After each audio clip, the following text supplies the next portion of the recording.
Oké, szóval ez egy videónapló lesz, mégpedig arról, hogy hogyan is fog zajlani az én kiköltözésem Barcelonába. 2024. július 30-át írunk.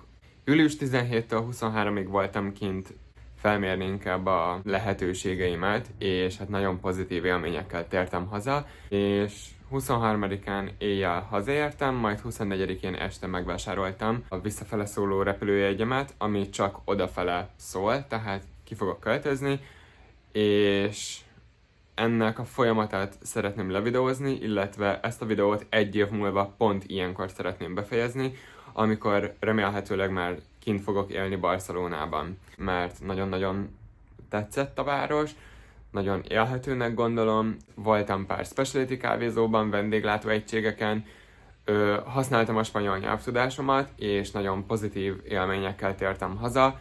Február 28-ára szól a repülőjegyem, és elég sok mindent kell még csinálnom addig, ugyanis a szobámban még nagyon-nagyon sok cucc van,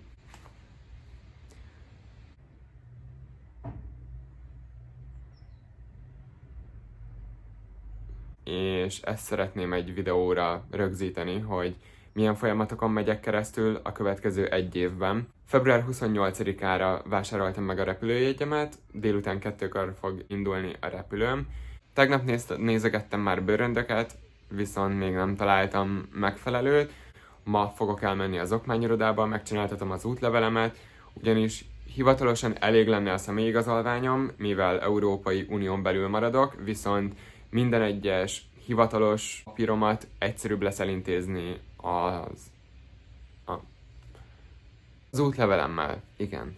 Szóval megvan a repülőjegyem, ma elmegyek útlevelet megcsináltatni. Igazából még 7 hónap van hátra indulásig, nagyon ritkán fogok így bejelentkezni videóban, amikor történik valami, ami az utazásommal kapcsolatos, csak amikor úgy érzem, hogy egy olyan pillanatot élek még itt meg Magyarországon, vagy akár majd kint a jövőben, amiket így tök jó lenne majd egyszer visszanézni, azokat le fogom videózni, és ez tök jó lesz visszanézni, gondolom.